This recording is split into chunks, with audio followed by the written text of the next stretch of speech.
ಕಾರ್ಯಕ್ರಮಕ್ಕೆ ಸ್ವಾಗತ. ಮೊದಲಿಗೆ ಹೆಡ್ಲೈನ್ಸ್.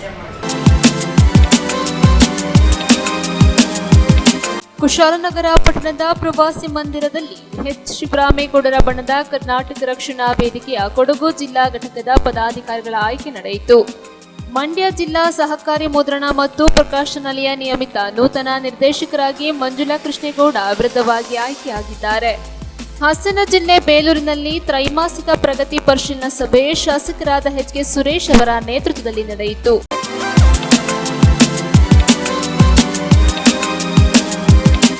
ಕುಶಾಲನಗರ ಪಟ್ಟಣದ ಪ್ರವಾಸಿ ಮಂದಿರದಲ್ಲಿ ಎಚ್. ಶಿವರಾಮೇಗೌಡರ ಬಣದ ಕರ್ನಾಟಕ ರಕ್ಷಣಾ ವೇದಿಕೆ ಕೊಡಗು ಜಿಲ್ಲಾ ಘಟಕದ ವತಿಯಿಂದ ನೂತನ ಪದಾಧಿಕಾರಿಗಳ ಆಯ್ಕೆ ನಡೆಯಿತು.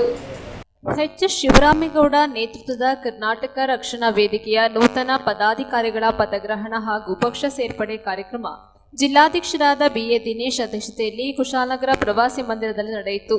ನೂತನ ಪದಾಧಿಕಾರಿಗಳಿಗೆ ಕನ್ನಡ ಶಾಲು ಹೊದಿಸಿ ಪ್ರಮಾಣ ಪತ್ರ ನೀಡಿ ಸ್ವಾಗತಿಸಿ ಪದಗ್ರಹಣ ನೆರವೇರಿಸಲಾಯಿತು. ಮಡಿಕೇರಿ ತಾಲೂಕು ಗೌರವ ಅಧ್ಯಕ್ಷರಾಗಿ ಎಚ್.ಎಸ್. ನಾಗರಾಜ್, ಅಧ್ಯಕ್ಷರಾಗಿ ಎಸ್. ಅರುಣ್ ಕುಮಾರ್, ಕೊಡಗು ಜಿಲ್ಲಾ ಮಹಿಳಾ ಉಪಾಧ್ಯಕ್ಷರಾಗಿ ಸೌಮ್ಯ ಮಂಜುನಾಥ್ ಮತ್ತಿತರರಿಗೆ ಪದಗ್ರಹಣ ನೆರವೇರಿಸಲಾಯಿತು.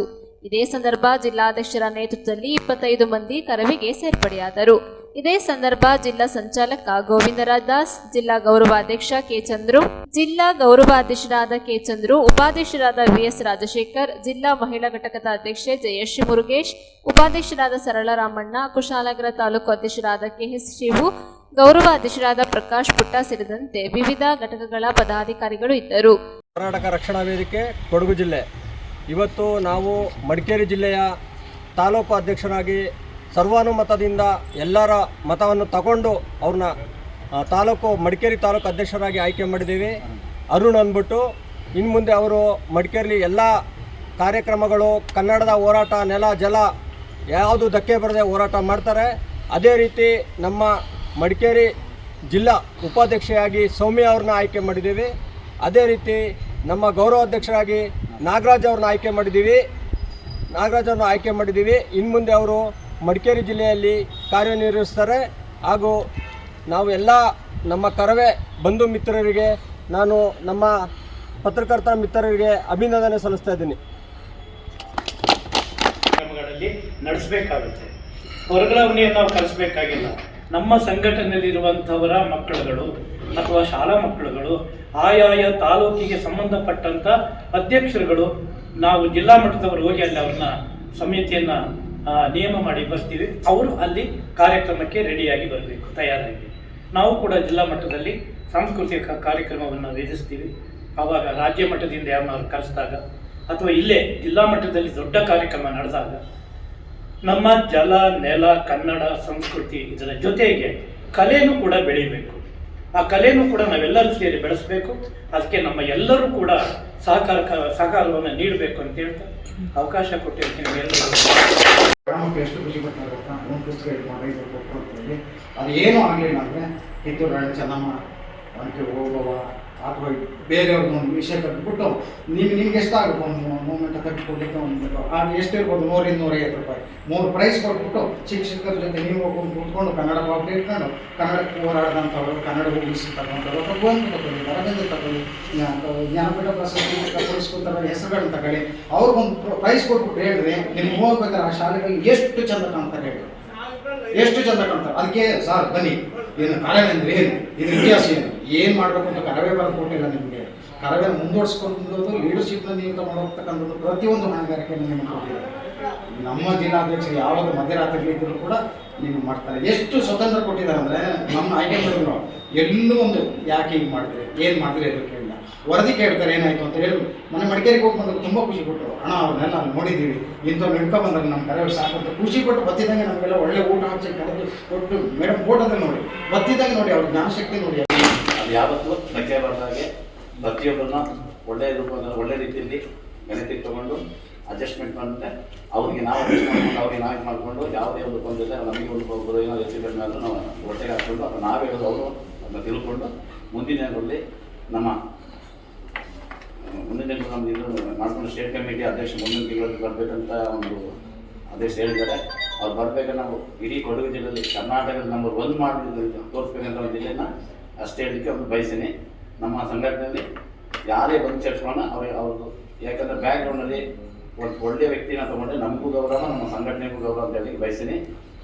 ಇಷ್ಟೇ ತಾವುಗಳು ಬಂದವರಿಗೆಲ್ಲ ಎಲ್ಲರಿಗೂ ಗೊತ್ತಿರುವ ಹಾಗೆ ಅವರೊಬ್ಬರು ನಮ್ಮ ಒಂದು ಆಧಾರ ಸ್ತಂಭವಾಗಿ ನಮ್ಮನ್ನು ಒಂದು ಆಯ್ಕೆ ಮಾಡಿ ನಮ್ಮ ಜಿಲ್ಲಾಧ್ಯಕ್ಷರಿಗೆ ಒಂದು ಒಳ್ಳೆಯ ಅವಕಾಶ ಕೊಟ್ಟಿದ್ದಾರೆ. ನಮ್ಮ ಕೊಡಗು ಜಿಲ್ಲೆ, ತಾಲೂಕು ಪ್ರತಿಯೊಬ್ಬರ ಕಡೆನೂ ಒಳ್ಳೆ ಕೆಲಸ, ಒಳ್ಳೆ ಶಿಸ್ತು ಎಲ್ಲ ಮಾಡಿ ನಮ್ಮನ್ನು ಒಳ್ಳೆ ದಾರಿ ತರೋಕೆ ಒಂದು ಅವಕಾಶ ಮಾಡಿಕೊಟ್ಟಿದ್ದಾರೆ. ಅವರಿಗೂ ನಮ್ಮ ಪರವಾಗಿ ಸ್ವಾಗತ ಬಯಸ್ತೇನೆ. ಮುಂದೆ ಅಂದರೆ ನಾವೆಲ್ಲರೂ ಒಂದಾಗಿ, ನಾವೆಲ್ಲರೂ ಒಂದೇ, ನಾವೆಲ್ಲರೂ ಭಾರತೀಯರು. ನಾವು ಯಾವತ್ತಕ್ಕೂ ಯಾರಿಗೂ ನಾವು ಹಿಂಜರಿಯದೆ ಪ್ರತಿಯೊಬ್ಬರು ನಮ್ಮ ಯಾವುದೇ ಒಂದು ಕೆಲಸ ಕಾರ್ಯ ಎಲ್ಲವನ್ನು ಬಿಟ್ಟು ನಾವು ಬಂದು ಕೂತ್ಕೊಂಡು ಮಾಡುವಾಗ ಎಲ್ಲರೂ ಅದಕ್ಕೆ ಬದ್ಧರಾಗಿ ಬಂದಿದ್ದೀವಿ ಅಂತ ನಾನು ಅನಿಸ್ಕೊಳ್ತಾ ಇದ್ದೀನಿ. ಪ್ರತಿಯೊಬ್ಬರಿಗೂ ಪ್ರತಿಯೊಂದು ಕೆಲಸ ಕಾರ್ಯಗಳು ಇರ್ಬೋದು, ಎಲ್ಲ ಬಿಟ್ಟು ನೀವು ನಮ್ಮ ಒಂದು ಕರೆದ ತಕ್ಷಣ ನೀವೆಲ್ಲ ಬಂದಿದ್ದೀರಾ. ನಿಮ್ಗೆಲ್ಲರಿಗೂ ನಾನು ಹೇಳ್ತಾ ಇದ್ದೀನಿ, ನಾವೆಲ್ಲ ಒಂದಾಗಿ ಹೋರಾಟ ಮಾಡಿ ಮುಂದಕ್ಕೆ ಎಲ್ಲ ನೆಲ ಜಲ ಭಾಷೆ ಪ್ರತಿಯೊಂದು ನಾವು ಯಾವತ್ತೂ ಯಾವುದಕ್ಕೂ ತಲೆ ಯಾರಿಗೂ ತಪ್ಪು ಮಾಡದೇ ಇರೋದ್ರಲ್ಲಿ ನಾವು ಯಾರಿಗೂ ತಲೆ ಬಗ್ಗಬಾರದು. ನಾವು ಯಾವತ್ತೂ ತಲೆ ಎತ್ತಿ ತಾಯಿ ಭುವನೇಶ್ವರಿ ಅಮ್ಮನ್ನ ಬೇಡ್ತಾ ನಾವೆಲ್ಲದಕ್ಕೂ ಒಳ್ಳೆಯದಾಗಿ ಮಾಡೋಣ ಅಂತ ಹೇಳ್ಕೊಳ್ಳೋಕೆ ಇಷ್ಟಪಡ್ತೀನಿ. ನ್ಯೂಸ್ ಸಂಗಮಕ್ಕಾಗಿ ಡಾಕ್ಟರ್ ಎಚ್ ಮೃಗುಕೋಟಿ, ಕುಶಾಲನಗರ.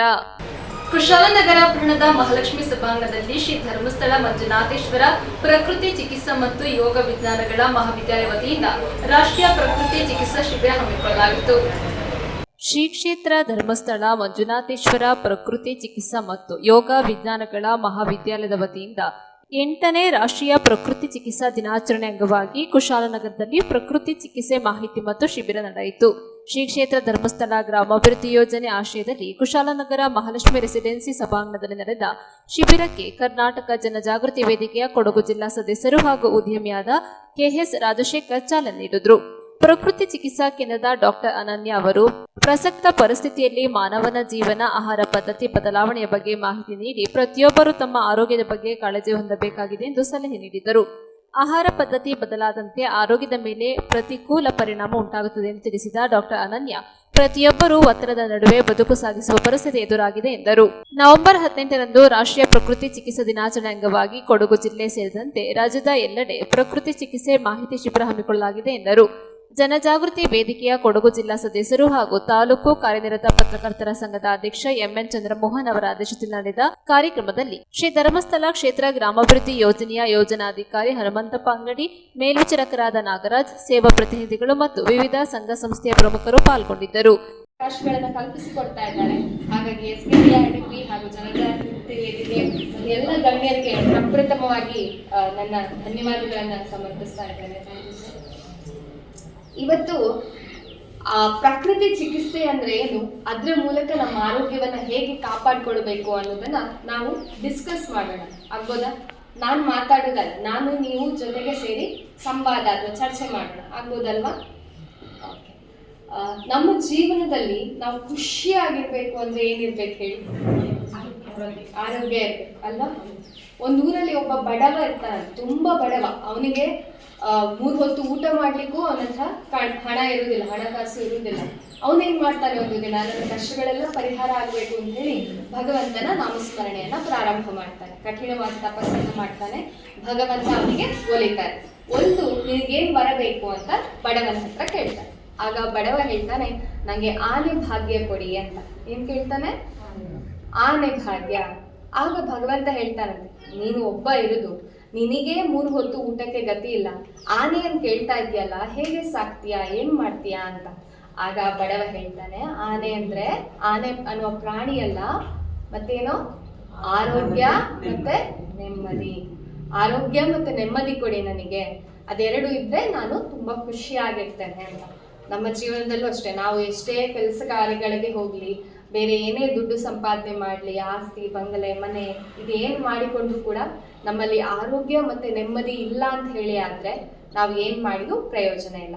ವರ್ಲ್ಡ್ ಹೆಲ್ತ್ ಆರ್ಗನೈಸೇಷನ್, ವಿಶ್ವ ಆರೋಗ್ಯ ಸಂಸ್ಥೆ ಏನ್ ಹೇಳ್ತದೆ ಅಂದ್ರೆ, ವಾಟ್ ಈಸ್ ಹೆಲ್ತ್ ಅನ್ನುವಂಥ ಪ್ರಶ್ನೆಗೆ it's a complete state of physical, mental, social well being, not merely the absence of disease. ಅಂದ್ರೆ ನಮ್ಗೆ ಯಾವುದೇ ರೋಗ ಇಲ್ಲ ಅಂತ ಹೇಳಿದ ಕೂಡಲೇ ನಾವು ಆರೋಗ್ಯವಾಗಿದ್ದೇವೆ ಅಂತ ಅರ್ಥ ಅಲ್ಲ. ನಿಮ್ಮಲ್ಲಿ ಎಷ್ಟು ಜನ ಆರೋಗ್ಯವಾಗಿದ್ದೀರಿ ಅಂತ ನಿಮಗೆ ಅನಿಸ್ತಾ ಇದೆ? ಕೈ ಎತ್ತಿ. ಯಾರಿಗೂ ಇಲ್ಲ, ನೋಡಿದ್ರ? ನಮಗೆ ಶೀತ ಇದೆ, ಜ್ವರ ಇದೆ ಅಂದ್ರೆ ಮಾತ್ರ ನಮಗೆ ಅನಾರೋಗ್ಯ ಇದೆ ಅಂತ ಅರ್ಥ ಅಲ್ಲ, ಅಥವಾ ನಾವು ಅದೇನಿಲ್ಲ ಅಂದ್ರೆ ಆರೋಗ್ಯವಾಗಿದ್ದೇವೆ ಅಂತ ಅರ್ಥ ಅಲ್ಲ. ಬದಲಾಗಿ ದೈಹಿಕ, ಮಾನಸಿಕ ಜೊತೆಗೆ ಸಾಮಾಜಿಕ, ನಾವು ಕೆಲಸ ಮಾಡುವಂತಹ ಸ್ಥಳ ಇರ್ಬೋದು ಅಥವಾ ನಮ್ಮ ಫ್ಯಾಮಿಲಿ ಪರಿಸರ ಇರ್ಬೋದು, ಇವೆಲ್ಲವೂ ಚೆನ್ನಾಗಿದ್ರೆ, ಅಲ್ಲಿಯ ವಾತಾವರಣ ಆರೋಗ್ಯಕರವಾಗಿದ್ರೆ, ಅದರಿಂದ ನಮಗೆ ನೆಮ್ಮದಿ ಇದ್ರೆ ಮಾತ್ರ ನಾವು ಆರೋಗ್ಯವಾಗಿದ್ದೇವೆ ಅಂತ ಹೇಳಿ ಅರ್ಥ. ಇಲ್ಲೇ ನೋಡಿ, ನಮ್ಗೆ ಯಾರಿಗೂ ನಾವು ಆರೋಗ್ಯವಾಗಿದ್ದೇವೆ ಅಂತ ಅನ್ನಿಸ್ತಾ ಇಲ್ಲ ಅಲ್ವಾ? ಮುಂಚಿನ ಕಾಲದಲ್ಲಿ ಹೀಗಿತ್ತ? ನಿಮ್ಮ ಅಮ್ಮ ಅಥವಾ ಅಜ್ಜಿ ಅವ್ರು ಆರೋಗ್ಯವಾಗಿದ್ರ? ಇದ್ರು ಅಲ್ವಾ? ನಮ್ಮ ಮನೆಯಲ್ಲೇ ಉದಾಹರಣೆ ಇದೆ ನಮಗೆ. ಹಿಂದಿನ ಕಾಲದವರು ಹೆಚ್ಚು ಆರೋಗ್ಯವಾಗಿ, ಗಟ್ಟಿಮುಟ್ಟಾಗಿ, ಸದೃಢವಾಗಿ ಇದ್ರು. ಅವರು ಮನೆಯಲ್ಲಿ ನೀರು ಬೇಕು ಅಂತ ಹೇಳಿ ಆದ್ರೆ, ಯಾವುದೇ ಬಟ್ಟೆ ಒಗಿಲಿಕ್ಕೆ, ಪಾತ್ರೆ ತೊಳಿಲಿಕ್ಕೆ ಅಥವಾ ಮನೆಯ ಎಲ್ಲ ಕೆಲಸ ಕಾರ್ಯಗಳಿಗೆ, ಸ್ನಾನಕ್ಕೆ, ಕೃಷಿಗೆ ಎಲ್ಲ ಹೇಗೆ ನೀರು ಎತ್ತಾ ಇದ್ರು? ಬಾವಿಯಲ್ಲಿ ನೀರು ಸೇರಿ ಅದನ್ನ ತಕೊಂಡು ಬಂದು ಮತ್ತೆ ಎಲ್ಲ ದಿನದ ಕಾರ್ಯಗಳಿಗೆ ನೀರನ್ನ ಬಳಕೆ ಮಾಡ್ತಾ ಇದ್ರು. ಈಗ ನಾವೇನ್ ಮಾಡ್ತೇವೆ? ಮೋಟಾರಿಗೆ ಸ್ವಿಚ್ ಹಾಕ್ತೇವೆ. ಒಂದು ವೇಳೆ ಏನಾದ್ರೂ ಪೂಜೆಗೋ ಅಥವಾ ಬೇರೆ ವಿಷಯಗಳಿಗೆ ಬಾವಿಯಿಂದನೇ ನೀರು ಸೇರ್ಬೇಕು ಅನ್ನುವಂಥ ಪರಿಸ್ಥಿತಿ ಬಂದ್ರು, ಸೇದಿ ಒಂದ್ 2 ಕೊಡಪಾನ ಆಗುವಾಗ ನಮಗೆ ಬೆನ್ನು ನೋವು ಆಗ್ತದೆ, ಸೊಂಟ ನೋವು ಆಗ್ತದೆ, ಕೈ ನೋವು ಬರ್ತದೆ ಅಲ್ವಾ? ನಮ್ಮ ಅಮ್ಮ ಅವರು 30 ವರ್ಷ ಇದ್ದಾಗ ಮಾಡ್ತಿದ್ದದನ್ನ, ಅಥವಾ ಅವರು ಇವಾಗ 50 ವರ್ಷದಲ್ಲಿ ಇರುವಷ್ಟು ಆರೋಗ್ಯಪೂರ್ಣವಾಗಿ ನಾವು ನಮ್ಮ 25-30ರಲ್ಲಿ ಇಲ್ಲ. ನಮಗೆ ಆ ಶಕ್ತಿ ಇಲ್ಲ. ಒಪ್ಕೊಳ್ತೀರಾ? ಯಾಕಿರ್ಬೋದು ಹೀಗೆ? ನಾವು ಅದೇ ಪರಿಸರದಲ್ಲಿ ಬದುಕ್ತಾ ಇದ್ದೇವೆ, ನಾವು ಅವರ ಮಕ್ಕಳೇ, ಅವರ ಜೊತೆಗೆ ಇರುವವರು. ಆದ್ರೂ ಈಗ ಅವರೆಷ್ಟು ಮನುಕುಲಕ್ಕೆ ಒಳ್ಳೆಯದನ್ನು ಮಾಡಲಿಕ್ಕೆ ಅಹರ್ನಿಶಿ ದುಡಿಯುತ್ತಿರುವಂತಹ ಧರ್ಮಸ್ಥಳ ಗ್ರಾಮಾಭಿವೃದ್ಧಿ ಯೋಜನೆಯ ಕಾರ್ಯಕ್ರಮಗಳಲ್ಲಿ ಒಂದಾದಂತಹ ಒಂದು ಪ್ರಕೃತಿ ಚಿಕಿತ್ಸೆ, ಅಂದರೆ ಒಂದು ಏನು ನಮ್ಮ ಪ್ರಕೃತಿ ಇದೆ, ಆ ಪ್ರಕೃತಿಯಿಂದ ನಾವುಗಳು ಆಗಿರುವಂಥದ್ದು, ಆ ಆಗಿರುವಂತಹ ಇದರಲ್ಲಿ ಏನು ಶಕ್ತಿ ಇದೆ, ಆ ಶಕ್ತಿಯನ್ನು ನಮ್ಮ ದೇಹದಲ್ಲಿ ತಗೊಂಡು ನಮ್ಮ ದೇಹದಲ್ಲಿರುವಂತಹ ಕೆಟ್ಟ ಒಂದು ಗುಣಗಳಿದೆ ಅಥವಾ ಒಂದು ಕಾಯಿಲೆ ಮತ್ತೊಂದಿದೆ, ಅದನ್ನು ಹೊರಹಾಕಲಿಕ್ಕಿರುವಂತಹ ಒಂದು ಸಾಧನವನ್ನು ಧರ್ಮಸ್ಥಳ ಕ್ಷೇತ್ರದಿಂದ ಒಂದು ಪ್ರಚಾರವನ್ನು ಮಾಡಿದ್ದಾರೆ ಮತ್ತು ಅದಕ್ಕೆ ಹಲವಾರು ಕಾರ್ಯಕ್ರಮಗಳನ್ನು ಮಾಡಿಕೊಂಡಿದ್ದಾರೆ. ಆ ಒಂದು ಕಾರ್ಯಕ್ರಮದ 8ನೇ ವರ್ಷದ ಪ್ರಕೃತಿ ಚಿಕಿತ್ಸೆ ಮಾಹಿತಿ ಮತ್ತು ಚಿಕಿತ್ಸಾ ಶಿಬಿರವನ್ನು ಈ ಕುಶಾಲನಗರದಲ್ಲಿ ಆಯೋಜಿಸಲಾಗಿದೆ. ಅದರಲ್ಲಿ ನಮ್ಮೆಲ್ಲರ ಮಿತ್ರರಾದಂತಹ ತಾಲೂಕು ಪತ್ರಕರ್ತ ಸಂಘದ ಅಧ್ಯಕ್ಷರಾದ ಶ್ರೀ ಚಂದ್ರಮೋಹನ್ ರವರು ಇದ್ದಾರೆ ಮತ್ತು ನಮ್ಮ ಇಲ್ಲಿಯ ಮೇಲ್ವಿಚಾರಕರಾದ ಹನುಮಂತನವರಿದ್ದಾರೆ. ಹಾಗೂ ದೂರದಿಂದ ಬಂದು ಈ ಒಂದು ಮಾಹಿತಿಯನ್ನು ತಿಳಿಸಿಕೊಳ್ಳಲಿಕ್ಕೆ ಪ್ರಕೃತಿ ಚಿಕಿತ್ಸೆ ಏನು, ಅದರಿಂದ ಏನು ಉಪಯೋಗ ಇದೆ, ಯಾವ ರೀತಿ ನಾವು ಉತ್ತಮವಾಗಿ ಬದುಕ್ಬೋದು ಅನ್ನೋದರ ಬಗ್ಗೆ ಮಾಹಿತಿ ತಿಳಿಸ್ಕೊಳ್ಳಿಕ್ಕೆ ಬಂದಂಥ ಡಾಕ್ಟರ್ ಅನನ್ಯರವರೇ ಹಾಗೂ ಎಲ್ಲ ಗೌರವಾನ್ವಿತ ಬಂಧುಗಳೇ, ಈ ಪ್ರಕೃತಿ ಚಿಕಿತ್ಸೆ ಅನ್ನುವಂಥದ್ದು ಬಹುಶಃ ಅದು ಚಿಕಿತ್ಸೆ ಅಲ್ಲ, ಇದೊಂದು ವಿಧಾನ. ಅಂದರೆ ನಾವು ಬದುಕುವ ಒಂದು ಕ್ರಮಕ್ಕೆ ಇರುವಂತಹ ಒಂದು ರೀತಿಯ ಅಳವಡಿಕೆ ಮಾಡಿಕೊಳ್ಬೇಕಾಗಿರುವಂತಹ ಒಂದು ಸಾಧನ. ಇದರಲ್ಲಿ ಯಾವುದೇ ಬಹುಶಃ ನಾನು 2 ಬಾರಿ ಈ ಪ್ರಕೃತಿ ಚಿಕಿತ್ಸಾ ಶಿಬಿರವಾದ ಶಾಂತಿವನಕ್ಕೆ ನಾನು ಭೇಟಿ ಕೊಟ್ಟಿದ್ದೇನೆ. 10 ದಿವಸಗಳ ಕಾಲ ಅಲ್ಲಿ ಇದ್ದೇನೆ. ಅಲ್ಲಿ ಇದ್ದು ಅದರ ಒಂದು ಆನಂದವನ್ನು ನಾನು ಪಡೆದಿದ್ದೇನೆ. ಹಾಗಾಗಿ ನಾನು ಹೇಳ್ತೇನೆ, ಇದು ಅಲ್ಲಿ ಹೋದರೆ ಯಾವುದೇ ನಿಮ್ಮಲ್ಲಿ ಬಹುಶಃ ಏನಾದರೂ ವಿಶೇಷವಾದ ಕಾಯಿಲೆ ಇದ್ದು ಅದಕ್ಕೆ ಏನಾದ್ರು ಚಿಕಿತ್ಸೆ ಬೇಕಾದರೆ ಅದಕ್ಕೆ ಕೆಲವೊಂದು ಮೆಡಿಸಿನ್ ಕೊಡ್ತಾರೆ, ಬಿಟ್ಟರೆ ಬಾಕಿ ಯಾವುದೇ ರೀತಿಯ ಒಂದು ಚಿಕಿತ್ಸೆ ಅಲ್ಲಿ ಇರೋದಿಲ್ಲ. ಅಂದರೆ ಮಾತ್ರೆಗಳಾಗಲಿ ಮತ್ತೊಂದನ್ನಾಗಲಿ ಕೊಡೋದಿಲ್ಲ. ಎಲ್ಲವನ್ನು ಏನು ಪ್ರಕೃತಿದತ್ತವಾಗಿ ನಮ್ಮ ಹಿರಿಯರು ನಮ್ಮ ಭಾರತೀಯ ಪರಂಪರೆಯಲ್ಲಿ ಏನನ್ನ ಹೇಳಿದ್ದಾರೆ, ಯಾವ ಮಾರ್ಗವನ್ನು ತೋರಿಸ್ತಾರೆ, ಅದನ್ನು ಅವರು ಅಲ್ಲಿ ಅದನ್ನು ಮಾಡಿ ತೋರಿಸ್ತಾರೆ. ಮತ್ತು ಅದನ್ನು ನಿಮ್ಮಗಳಿಗೆ ಹೇಳಿ ಈ ರೀತಿಯೇ ಬದುಕಬೇಕು, ಈ ರೀತಿ ನಿಮ್ಮ ಜೀವನ ಕ್ರಮ ಇರಬೇಕು. ನ್ಯೂಸ್ ಸಂಗಮಕ್ಕಾಗಿ doctor H M Raghukoti, Kushalnagar. Mandya ಜಿಲ್ಲಾ ಸಹಕಾರಿ ಮುದ್ರಣ ಮತ್ತು ಪ್ರಕಾಶನಾಲಯ ನಿಯಮಿಸಿದ ನೂತನ ನಿರ್ದೇಶಕರಾಗಿ ಮಂಜುಳಾ ಕೃಷ್ಣೇಗೌಡ ವೃತ್ತವಾಗಿ ಆಯ್ಕೆಯಾಗಿದ್ದಾರೆ. ಮಂಡ್ಯ ಜಿಲ್ಲಾ ಸಹಕಾರಿ ಮುದ್ರಣ ಮತ್ತು ಪ್ರಕಾಶನಾಲಯ ನಿಯಮಿತ ಮಂಡ್ಯ ನೂತನ ನಿರ್ದೇಶಕರಾಗಿ ಕೆಆರ್ಪೇಟೆ ಪಿಎಲ್ಡಿ ಬ್ಯಾಂಕ್ ನಿರ್ದೇಶಕಿ ಮಂಜುಳಾ ಕೃಷ್ಣೇಗೌಡ ಅವಿರೋಧವಾಗಿ ಆಯ್ಕೆಯಾಗಿದ್ದಾರೆ. ಆಡಳಿತ ಮಂಡಳಿಯ ನಿರ್ದೇಶಕ ಸ್ಥಾನದ ಮುಂದಿನ 5 ವರ್ಷಗಳ ಅವಧಿಗೆ ಇಂದು ಚುನಾವಣೆ ನಿಗದಿಯಾಗಿದ್ದು, ಜಿಲ್ಲೆಯ ಎಲ್ಲಾ ಪ್ರಾಥಮಿಕ ಕೃಷಿ ಪತ್ತಿನ ಸಹಕಾರ ಸಂಘಗಳು ಮತ್ತು ಜಿಲ್ಲೆಯ ಎಲ್ಲಾ ಹಾಲು ಉತ್ಪಾದಕರ ಸಹಕಾರ ಸಂಘಗಳು, ಜಿಲ್ಲೆಯ ಎಲ್ಲಾ ತಾಲೂಕು ಮಟ್ಟದ ಹಾಗೂ ತಾಲೂಕು ಮಟ್ಟಕ್ಕಿಂತ ಜಿಲ್ಲಾ ಮಟ್ಟಕ್ಕಿಂತ ಕಡಿಮೆ ವ್ಯಾಪ್ತಿ ಹೊಂದಿರುವ ಸಹಕಾರ ಸಂಘಗಳ ಎ ತರಗತಿಯ ಸಾಮಾನ್ಯ ಮತಕ್ಷೇತ್ರದಿಂದ ಸ್ಪರ್ಧಿಸಿದ್ದ ಮಂಜುಳಾ ಕೃಷ್ಣೇಗೌಡ ಅವಿರೋಧವಾಗಿ ಆಯ್ಕೆಯಾಗಿದ್ದಾರೆಂದು ಚುನಾವಣಾಧಿಕಾರಿಗಳು ಘೋಷಣೆ ಮಾಡಿದ್ದಾರೆ. ಅವಿರೋಧವಾಗಿ ಆಯ್ಕೆಯಾದ ಮಂಜುಳಾ ಕೃಷ್ಣೇಗೌಡ ಅವರನ್ನ ಕೆಆರ್ಪೇಟೆ ಪಿಎಲ್ಡಿ ಬ್ಯಾಂಕ್ ಅಧ್ಯಕ್ಷ ಕಬ್ಬಲಗೆರೆಪುರ ಪುಟ್ಟಸ್ವಾಮಿಗೌಡ ನೇತೃತ್ವದಲ್ಲಿ ಅಭಿನಂದಿಸಲಾಯಿತು. ಇದೇ ಸಂದರ್ಭದಲ್ಲಿ ಹಿರಿಯ ಮುಖಂಡರಾದ ಬೋರೇಗೌಡ, ಪಿಎಲ್ಡಿ ಬ್ಯಾಂಕ್ ಉಪಾಧ್ಯಕ್ಷರಾದ ಸಿಮೆಂಟ್ ಮಂಜು, ಮಾಜಿ ಅಧ್ಯಕ್ಷರಾದ ಅಣ್ಣೆಚಾಕನಹಳ್ಳಿ ನಾಗರಾಜೇಗೌಡ, ನಿರ್ದೇಶಕರಾದ ಶೀಲಂದರೆ ರಾಮೇಗೌಡ, ಅರಳಕುಪ್ಪೆ ಮೋಹನ್, ಚಂದ್ರೇಗೌಡ, ಲಕ್ಷ್ಮೀಪುರ ಚಂದ್ರೇಗೌಡ, ಬೊಪ್ಪನಹಳ್ಳಿ ಸುನೀಲ್, ಜಗದೀಶ್, ಪಿಎಲ್ಡಿ ಬ್ಯಾಂಕ್ ವ್ಯವಸ್ಥಾಪಕ ಆನಂದ್ ಕೃಷ್ಣೇಗೌಡ, ದೊಡ್ಡೇಗೌಡ ಸೇರಿದಂತೆ ಇತರರು ಸನ್ಮಾನಿಸಿ ಅಭಿನಂದಿಸಿದರು. ಬಳಿಕ ಮಾತನಾಡಿದ ಪಿಎಲ್ಡಿ ಬ್ಯಾಂಕ್ ಅಧ್ಯಕ್ಷ ಕಬ್ಬಲಗೆರೆಪುರ ಪುಟ್ಟಸ್ವಾಮಿಗೌಡ, ನಮ್ಮ ತಾಲೂಕಿನಿಂದ ಏಕೈಕ ಮಹಿಳೆ ಪ್ರತಿನಿಧಿಯಾಗಿ ಮಂಜುಳಾ ಕೃಷ್ಣೇಗೌಡ ಅವರನ್ನು ಅವಿರೋಧವಾಗಿ ಆಯ್ಕೆ ಮಾಡಲು ಸಹಕಾರ ನೀಡಿದ ಎಲ್ಲರಿಗೂ ಅನಂತ ಧನ್ಯವಾದಗಳನ್ನು ಅರ್ಪಿಸುತ್ತೇನೆ ಎಂದರು. ಮುದ್ರಣ ಸಹಕಾರಿ ಪ್ರಕಾಶನಾಲಯ ಮಂಡ್ಯ ವತಿಯಿಂದ ಸಿಗುವ ಸೌಲಭ್ಯಗಳನ್ನು ನಮ್ಮ ತಾಲೂಕಿಗೆ ತರಲು ಶ್ರಮಿಸುವಂತೆ ನೂತನ ನಿರ್ದೇಶಕರಿಗೆ ಸಲಹೆ ನೀಡಿದ್ದಲ್ಲದೆ, ನಮ್ಮ ಪಿಎಲ್ಡಿ ಬ್ಯಾಂಕ್ನಿಂದ ಪಕ್ಷಾತೀತವಾಗಿ ಡೆಲಿಗೇಟ್ ಆಗಿ ಪ್ರತಿನಿಧಿಸಲು ಅವಕಾಶ ಮಾಡಿಕೊಟ್ಟ ಎಲ್ಲ ನಿರ್ದೇಶಕರಿಗೆ ಧನ್ಯವಾದಗಳನ್ನು ಅರ್ಪಿಸುತ್ತೇನೆ ಎಂದು ತಿಳಿಸಿದರು. ಮುದ್ರಣ ಇಲಾಖೆಗೆ ನಮ್ಮ ಬ್ಯಾಂಕಿಂದ ಗೆದ್ದು ಹೋಗಿರತಕ್ಕಂಥ ಮಂಜುಳಕ್ಕನವರು ಮುಂದೆ ಅಲ್ಲಿ ನಡೆಯುವಂಥ ಎಲ್ಲ ಸೌಲಭ್ಯಗಳನ್ನು ನಮ್ಮ ಬ್ಯಾಂಕು ಹಾಗೂ ನಮ್ಮ ತಾಲೂಕಿನ ಎಲ್ಲ ಸರ್ವಸ್ವ ಜನಗಳಿಗೂ ತಲುಪಿಸ್ಬೇಕು ಅಂತ ಅವರಲ್ಲಿ ನಮ್ಮೆಲ್ಲರ ಮುಖೇನ ಅವರಲ್ಲಿ ತಮ್ಮಲ್ಲಿ ಕೇಳ್ಕೊತಾ ಇದ್ದೀವಿ. ಬ್ಯಾಂಕಿಂದ ಟ್ಯಾಕ್ಸ್ ಕಳಿಸಿದ್ವಿ, ಅವ್ರಿಗೂ ಸಹ ಎಲ್ರಿಗೂ ನಮ್ಮ ಬ್ಯಾಂಕಿನ ನಿರ್ದೇಶಕರಾದ ಪ್ರತಿಯೊಬ್ಬರಿಗೂ ಕುಸ್ವಾಮಿಗೌಡ ಅಧ್ಯಕ್ಷರಾದಂಥ ಅವ್ರಿಗೂ ಹಾಗೂ ಉಪಾಧ್ಯಕ್ಷರಾದ ರಮೇಶ್ ಅವರಿಗೂ ನನ್ನ ವಂದನೆಗಳನ್ನು ತಿಳಿಸುತ್ತೇನೆ. ಮಂಡ್ಯ ಜಿಲ್ಲಾ ಸಹಕಾರ ಮುದ್ರಣ ಇಲಾಖೆಗೆ ನಮ್ಮ ಅಕ್ಕ ಮಂಜುಳಕ್ಕ ಕೃಷ್ಣೇಗೌಡರು ಅವಿರೋಧವಾಗಿ ಆಯ್ಕೆಯಾಗಿರೋದ್ರಿಂದ ನಮ್ಮ ಬ್ಯಾಂಕಿನ ಪರವಾಗಿ ಮತ್ತು ನಮ್ಮ ಕೆಆರ್ಪೇಟೆ ತಾಲೂಕಿನ ಮತದಾರರ ಪರವಾಗಿ ಎಲ್ಲರಿಗೂ ಅಭಿನಂದನೆ ತಿಳಿಸೋಕ್ಕೆ ಬಯಸ್ತೀನಿ. ನ್ಯೂಸ್ ಸಂಗಮಕ್ಕಾಗಿ ಕಾಮನಹಳ್ಳಿ ಮಂಜುನಾಥ್, ಕೆಆರ್ಪೇಟೆ.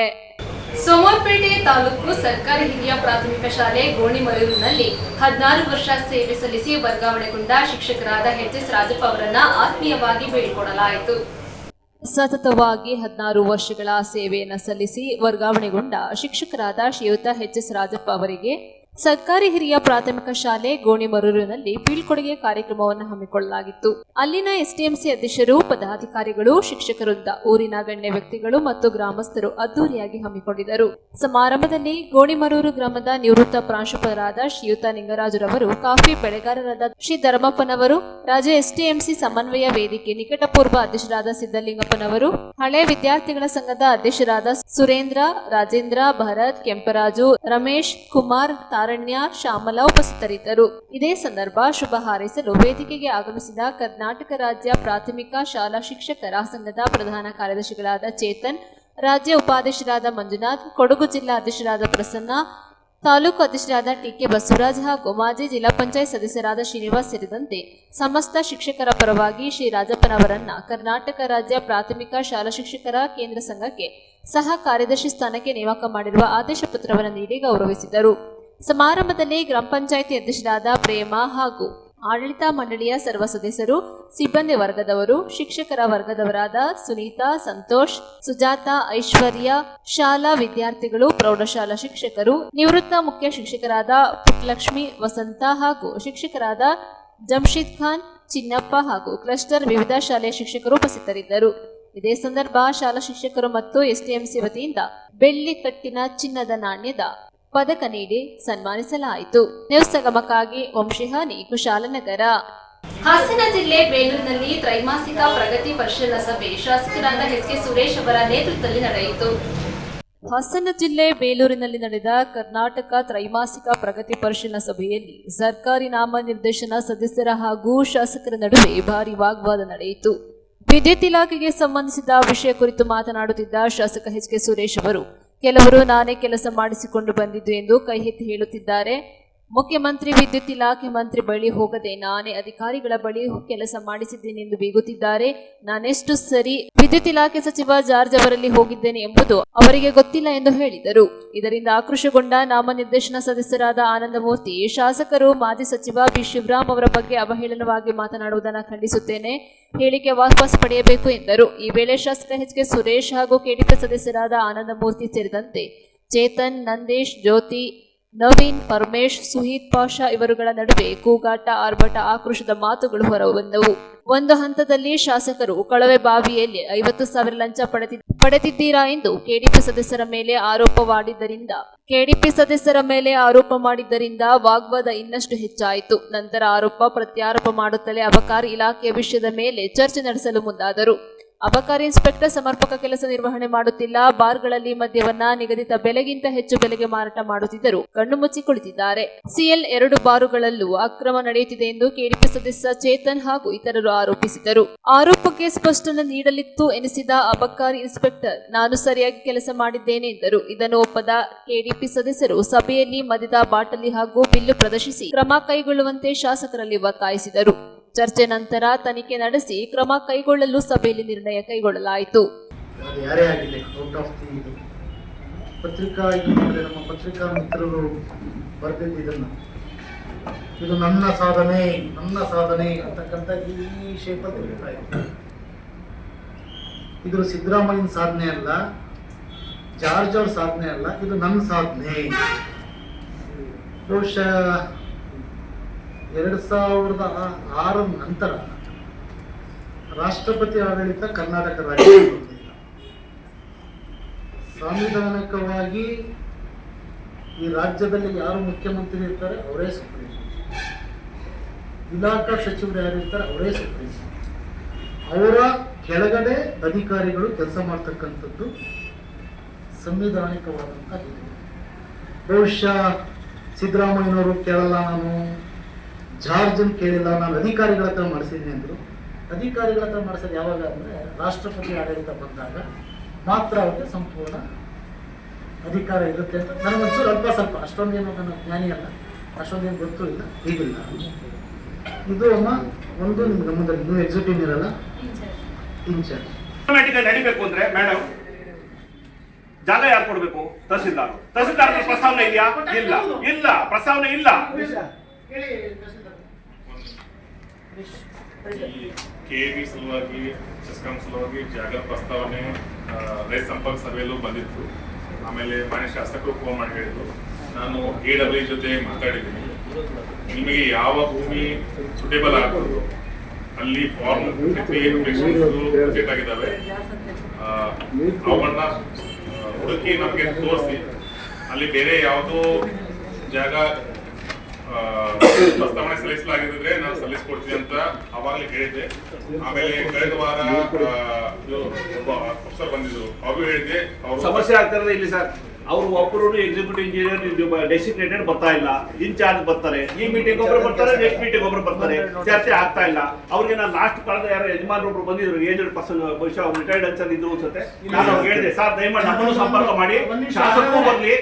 ಒಂದ್ ನಿಮಿಷ ಹೇಳ್ತಿದ್ದೇನೆ, ಸುಮ್ಮನೆ ಮಾತಾಡ್ತೀನಿ ಅಂತ ನೀವು ಮಾತಾಡ್ತಾ ಇರೋದು ನಾನು ಇಲ್ಲ ನಾವು ನಿಮಿಷ ಪೂರ್ವಕವಾಗಿ ಇಲ್ಲ ಪೂರ್ವಕವಾಗಿ ಹೇಳ್ತಿದ್ದೇನೆ. ಇವರು ಅವತ್ತು ಕೂಡಲೇ ಏನು ಜಾರ್ಜ್ ಅವರ ಚೇಂಬರ್ ಅಲ್ಲಿ ಕುತ್ಕೊಂಡು ಅವರ MD ಮತ್ತು ಇವ್ರನ್ನೆಲ್ಲ ಇದು ಮಾಡಿ ಮತ್ತೆ ಮಾಡಿದ ತಕ್ಷಣ ಇಮಿಡಿಯೇಟ್ ಆಗಿ ನಮ್ಮ ತಹಶೀಲ್ದಾರರನ್ನ ಸ್ಪಾಟಿಗೆ ಕಳಿಸಿ ಅವರನ್ನ ಮೈಸೂರಿಂದ ಕಳಿಸ್ತೀವಿ. ಯಾಕಂದ್ರೆ ನಿಮ್ಮ ಇವ್ರ ಯಾರು ಮಹೇಶ್ ಅವ್ರನ್ನ ಮೈಸೂರಿಂದ ಇಮಿಡಿಯೇಟ್ ಆಗಿ ನೀವು ಹೋಗಿ ಮಾಡ್ಬೇಕಿಲ್ಲ ಸಸ್ಪೆಂಡ್ ಮಾಡ್ತೀನಿ ಅಂದ್ರು. ಸರ್ ಅವತ್ತು ಮೀಟಿಂಗ್ ಅಲ್ಲಿ ಹೇಳಿದ್ರಿ, ಕಾರ್ಯ ಆಯ್ತಾ? ಈಗ ಏನಾಗಿದೆ ಗೊತ್ತಾ, ಇಲ್ಲಿ ತಟ್ಟೆಯಲ್ಲಿದ್ದು ಒಂದಿಷ್ಟು ಸಮಸ್ಯೆ ಇದೆ ನಿಮ್ಮ ಗಮನದಲ್ಲಿ. ಈಗ ನಾವು ಬೇರೆ ಜಾಗ ನೋಡಿದ್ವಿ, ಮತ್ತೆ ಅಲ್ಲಿದು ಸಮಸ್ಯೆ ಇದೆ. ನಾವು ಆರೈ ಕರ್ಕೊಂಡು ನಾವು ಅಲ್ಲೇ ಜಾಗಕ್ಕೆ ಹೋಗ್ಬೋದು, ಹೇಳತ್ತಪ್ಪ ನಾವು ಮಾಡ್ಕೊಂಡ್ ಬಂದದನ್ನ. ನಾನು ಹೇಳಿದ್ದು ಈಗ ಮೋಸ್ಟ್ ಎಕ್ಸ್ಪೀರಿಯನ್ಸ್ ಅಂತ ನಿಮ್ಮ ಗಮನದಲ್ಲಿ ಪಾಪ ಅದೇ ಗಾಂಜಾ ಪ್ರಕರಣಗಳೆಲ್ಲ ಈಗ ಸೇವನೆ ಪ್ರಕರಣಗಳಾಗಿತ್ತು ಸರ್. ಗಾಂಜಾ ಸೇವನೆ ಎಷ್ಟು ಜನ ಅರೆಸ್ಟ್ ಮಾಡ್ಸಿದ್ದೀರಾ? ಗಾಂಜಾದಲ್ಲಿ ಎಷ್ಟು ಸೀಸ್ ಮಾಡಿದ್ದಾರೆ? ಗಾಂಜಾ ಸೀಸ್ ಆಗಿಲ್ಲ ಸರ್, ಸೇವನೆ ಪ್ರಕರಣಗಳು ಮಾಡಿದ್ರು. ಅವ್ರದ್ದು ಯೂರಿನ್ ಟೆಸ್ಟ್ ಒಳಪಡಿಸಿದಾಗ ಪಾಸಿಟಿವ್ ಬಂದಾಗ ಅವ್ರಿಗೆ ಎಷ್ಟು ಇದನ್ನ ಗಾಂಜಾಗಳು ಅಂಗಡಿಗಳನ್ನ ಸೀಸ್ ಮಾಡಿದ್ರು? ಅಂಗಡಿ ಇವತ್ತು ನೋಡಿ, ಬೇಲೂರು ನಗರದಲ್ಲಿ ಎಲ್ಲರಿಗೂ ಗೊತ್ತಿರ್ತಕ್ಕಂಥದ್ದು 3 ವೀಲರಲ್ಲಿ ಗಾಂಜಾಗಳನ್ನ ಹೊಡೆದು ಇದು ಮಾಡಿಕೊಂಡು ಇದಾಗ್ತಕ್ಕಂಥದ್ದು. ಆಮೇಲೆ ಹೆವಿ ಡ್ರಿಂಕ್ಸ್, ಅಟ್ಲೀಸ್ಟ್ ಒಂದಿಷ್ಟು ಪೊಲೀಸು ಮತ್ತು ನೀವು ಇಬ್ಬರು ಜಾಯಿಂಟಾಗಿ ಅದನ್ನು ಕಾರ್ಯಾಚರಣೆ ಮಾಡಲಿಲ್ಲ ಅಂದರೆ ಸಂಖ್ಯೆ ಜಾಸ್ತಿ ಆಗುತ್ತೆ. ಅದರಿಂದ ಸಾರ್ವಜನಿಕರಿಗೆ ಅಡೆತಡೆಗಳಾಗ್ತವೆ, ಅವರ ಬದುಕಿಗೆ ಇನ್ನೂ ಒಂದು ಕಡೆ ಬಂದ ತರ್ತಕ್ಕಂಥ ಕೆಲಸ ಆಗುತ್ತೆ. ಇದು ಸಜ್ಜನರಿರ್ತಕ್ಕಂಥ ಬೇಲೂರು ಇದನ್ನು ರೇವಣ್ಣವ್ರೆ ನೀವು ಅವರು ಸೇರಿ ಕಾರ್ಯಾಚರಣೆ ಮಾಡ್ಬೇಕಮ್ಮ. ಸರಿ. ಹಾಂ, ಗೊತ್ತಾಯ್ತಲ್ವಾ? ಇನ್ನು ನಿಮ್ಮನ್ನ ನಾವು ಈಗ ಬ್ರಹ್ಮ ವಿಷ್ಣು ಮಹೇಶ್ವರ ಬಂದ್ರೂ ತಡೆಯೋಕ್ಕಾಗಲ್ಲ ಬಿಡಿ. ಬಿಡಿ ಸರ್, ಬಂದ್ಬಿಡಿ. ನಾವು ಕೂಡ ಸಾಕಷ್ಟು ನಾವು ಕೆಲಸ ಮಾಡಿದ್ದೀವಿ.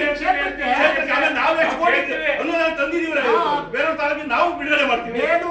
ನಂತರದಲ್ಲಿ ಅನುದಾನ ನೀವೇನ್ ತಂದಿರಾ ಅಂತಕ್ಕಂಥ ನನಗೂ ಗೊತ್ತಿದೆ. ಹೌದು, ಅಂಕಿಅಂಶ ತೋರಿಸಿ ಒಂದು ತೋರಿಸಿದ್ರೆ ನೀವು ತಗೊಂಡೋಗಿ ಇದು ಅಧ್ಯಕ್ಷ ವೇತನದಿಂದ ಬೋರ್ವೆಲ್ಗಳಿಗೆ ಸಣ್ಣದಂತ ರಾಜಕಾರಣ ಮಾಡಿ ಫಲಾನುಭವಿ ನನ್ನ ಹತ್ರ ಬರ್ಲಿ, ಫಲಾನುಭವಿ ರಾಜಕಾರಣ ಅಧ್ಯಕ್ಷ ಯಾಕೆ ಅಧ್ಯಕ್ಷ ನಾವು ತಂದಿದ್ದೀವಿ, ನೀವು ನಿಮ್ಮಂತ ಜಾತಿ ಬರ್ಬೇಕು.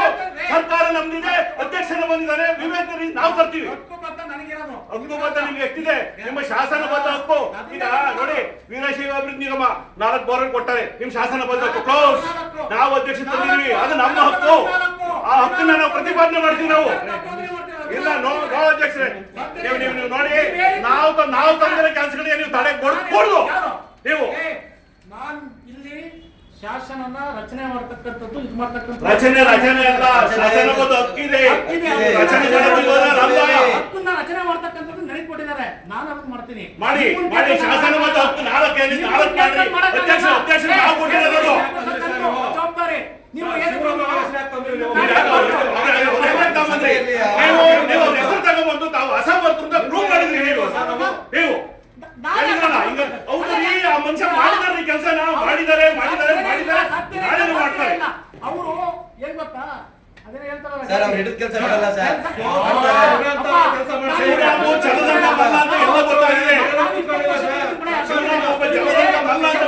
ಅದು ನೀವು ಪ್ರಶ್ನೆ ಹಾಕಿದ್ರು. ಅವರು ಬೇರೆ ಈ ಮಾಡೋದ್ ಬೇರೆ ಕೆಲಸ ಇಲ್ಲ, ಅದಕ್ಕೆ ಇದನ್ನು ತೋರಿಸ್ಕೊಂಡು ನಾನು ಯಾರು ಮಾಡಕ್ಕೆ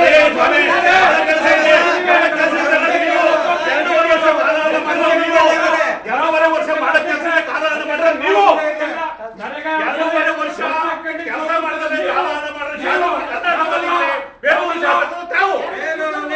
ಒಂದು ನಿಮಿಷ ಮಾಡಲ್ಲ. ಯಾರು ನಾನು ಒಂದು ನಿಮಿಷ ಅಧಿಕಾರಿಯಿಂದ ಒಂದೊಂದು ಗಂಟೆ ಕಾಯಿಸ್ತೀರಿ. ಇದ ವ್ಯವಸ್ಥೆ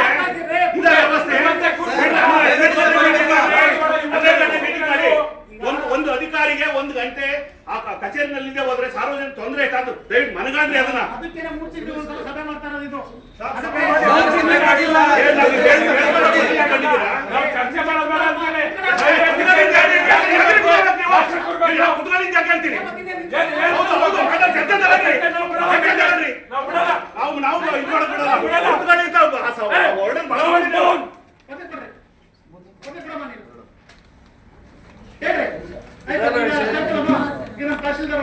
ಇಲ್ಲ, ಒಂದು ನಿಮಿಷ ನೀವು ಪ್ರಸ್ತಾಪ ವಾಪಸ್ ಆಗಬೇಕು. ಸಭೆ ಮಾಡೋಣ, ಆ ವಿಚಾರನ ವಾಪಸ್ ಆಗಬೇಕು. ನೀವು ಎಲ್ಲಿ ವಾಪಸ್ ಆಗಬೇಕು, ನೀವು ಚರ್ಚೆ ಮಾಡಿಸ್ಬೋದು. ನಾವ್ ಹೇಳಿದ್ದು ಕೇಳಬೇಕು. ಸದಸ್ಯರು ಕೂಡ ಮಾಡಿ ಬಂದಿರ್ತಾರೆ. ಹೌದು, ಅಧ್ಯಕ್ಷ ಜೊತೆಗೆ ಸದಸ್ಯರಿಗೆ ಮಾಡಿ, ಅಧ್ಯಕ್ಷನ ಸದಸ್ಯರಿಗೆ ಮಾಡಿ, ಎಲ್ಲರೂ ಕಳಿಸ್ತೀರಿ. ನೀವು ಬೇಕಾದ್ರೆ ನಾವು ಹೋಗೋಣ, ನೀವು ಎಲ್ಲಿನ ವರದಿ ಕೊಡ್ತೀರಿ?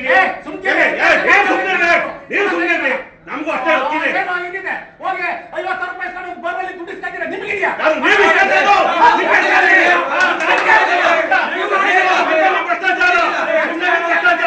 ಭ್ರಷ್ಟಾಚಾರ ನಿಮ್ಮಲ್ಲಾಗಿದೆ. ನಿಮ್ಮ ಒಂದು ನಿಮಿಷ ನಾವು ಲೆಟ್ರು ಸರ್, ನಿಮ್ಮ ಲೆಟ್ರ್ ಮೇಲೆ ನಿಮ್ ಲೆಟ್ರ್ ಮೇಲೆ ಆಗಿರೋ ದುಡ್ಡು ಎಷ್ಟು ಗೊತ್ತಾ? ಎಷ್ಟು ಕಾಮಗಾರಿ ಇದಾಗಿದೆ ಗೊತ್ತಾ? ನನ್ನ ಹತ್ರ ಅಂಕಿಅಂಶ ಇದೆ. ನೀವು ತಗೊಂಡಿಲ್ಲ. ನಿಮ್ ಲೆಟರ್ ಅಲ್ಲಿ ಆಗಿರೋಕೆಲ್ಲ ದುಡ್ಡು ಆಗಿದೆ. 3% ಆಗಿದೆ. 3% 30 ಬೋರ್ವೆಲ್ ಆಗಿದೆ. ನೋಡಿ,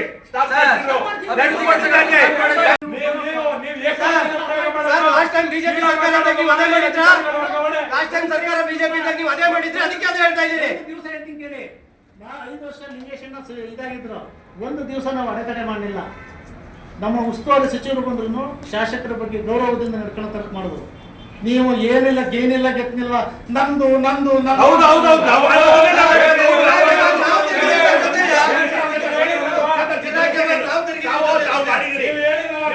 ಪ್ರಶ್ನೆ ಆಗಿತ್ತು. ಒಂದು ನಿಮಿಷ, ತಾವು ಹಳೆಬೀಡು ಬಸ್ ಸ್ಟ್ಯಾಂಡ್ ಯಾರು ಭೇಟಿ ಕೊಡಿ, ಅಲ್ಲಿ 25,000 ರೂಪಾಯಿ 30,000 ರೂಪಾಯಿ ಒಂದು ವಾಟರ್ ಫಿಲ್ಟರ್ ಇದೆ, ಅದ್ರ ಮೇಲೆ ಕೊಡುಗೆ ಮಾನ್ಯ ಶಾಸಕರು ಎಚ್ ಕೆ ಸುರೇಶ್ ಅವರು ಬರೆದಿದೆ. ಅದು 30,000 ರೂಪಾಯಿಗೆ 1,30,000 ರೂಪಾಯಿ ಪೇಮೆಂಟ್ ಕೊಡಿಸಿದ್ರಲ್ಲಿ ಭ್ರಷ್ಟಾಚಾರ ನಿಮ್ದು. ನಿಮ್ ಫೋಟೋ ಹಾಕಿದ್ರೆ ಜವಾಬ್ದಾರಿ ನಿಮ್ದಿದೆ, ಅಲ್ಲಿ ಜವಾಬ್ದಾರಿ ನಿಮ್ದಿದೆ. ಅದ್ರ ಬಗ್ಗೆ ಪೂರ್ತಿ ಡೀಟೇಲ್ಸ್ ಇಟ್ಕೊಂಡಿದ್ದೀವಿ. ಈಗ ಆ ತರ ಏನ್ ಮಾಡ್ತೀರಿ ನೀವು? 50,000 ರೂಪಾಯಿ ಹೇಳ್ತೀರಲ್ಲ, ಕೆಲಸ ಮಾಡಿ.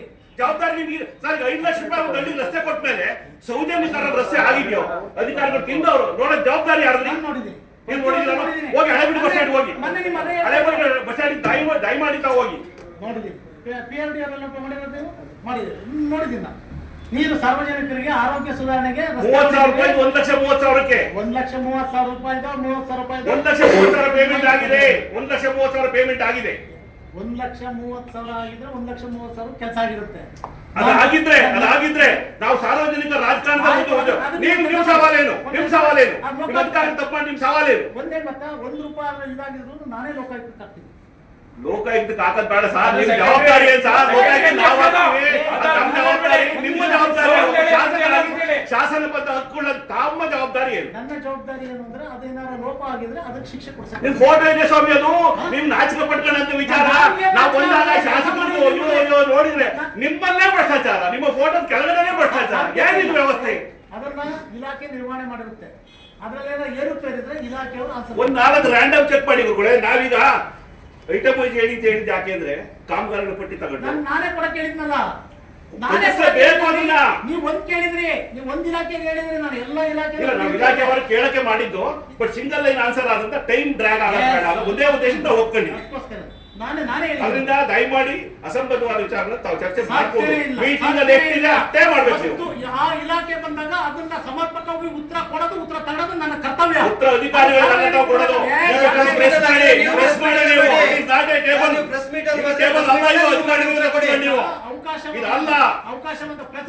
ನೋಡಿ ಈ ವಿಚಾರಗಳನ್ನ ಚರ್ಚೆ ಮಾಡೋಣ, ನಾವು ಖಂಡಿಸ್ತೀವಿ ಸರ್.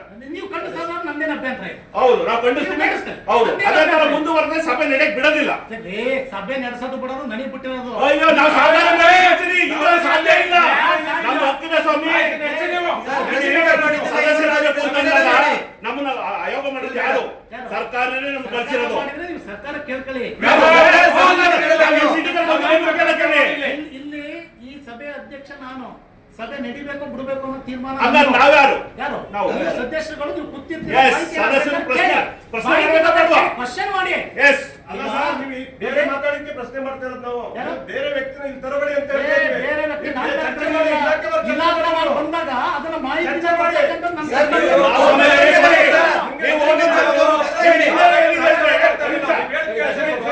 ನ್ಯೂಸ್ ಸಂಗಮಕ್ಕಾಗಿ ಅನಂತರಾಜ್ ಅರಸ್, ಬೇಲೂರು. ಕೊನೆಯಲ್ಲಿ ಮತ್ತೊಮ್ಮೆ ಹೆಡ್ಲೈನ್ಸ್. ಕುಶಾಲನಗರ ಪಟ್ಟಣದ ಪ್ರವಾಸಿ ಮಂದಿರದಲ್ಲಿ ಎಚ್ ಶಿವರಾಮೇಗೌಡರ ಬಣದ ಕರ್ನಾಟಕ ರಕ್ಷಣಾ ವೇದಿಕೆಯ ಕೊಡಗು ಜಿಲ್ಲಾ ಘಟಕದ ಪದಾಧಿಕಾರಿಗಳ ಆಯ್ಕೆ ನಡೆಯಿತು. ಮಂಡ್ಯ ಜಿಲ್ಲಾ ಸಹಕಾರಿ ಮುದ್ರಣ ಮತ್ತು ಪ್ರಕಾಶನಾಲಯ ನಿಯಮಿತ ನೂತನ ನಿರ್ದೇಶಕರಾಗಿ ಮಂಜುಳಾ ಕೃಷ್ಣೇಗೌಡ ವಿರುದ್ಧವಾಗಿ ಆಯ್ಕೆಯಾಗಿದ್ದಾರೆ. ಹಾಸನ ಜಿಲ್ಲೆ ಬೇಲೂರಿನಲ್ಲಿ ತ್ರೈಮಾಸಿಕ ಪ್ರಗತಿ ಪರಿಶೀಲನಾ ಸಭೆ ಶಾಸಕರಾದ ಎಚ್ ಕೆ ಸುರೇಶ್ ಅವರ ನೇತೃತ್ವದಲ್ಲಿ ನಡೆಯಿತು.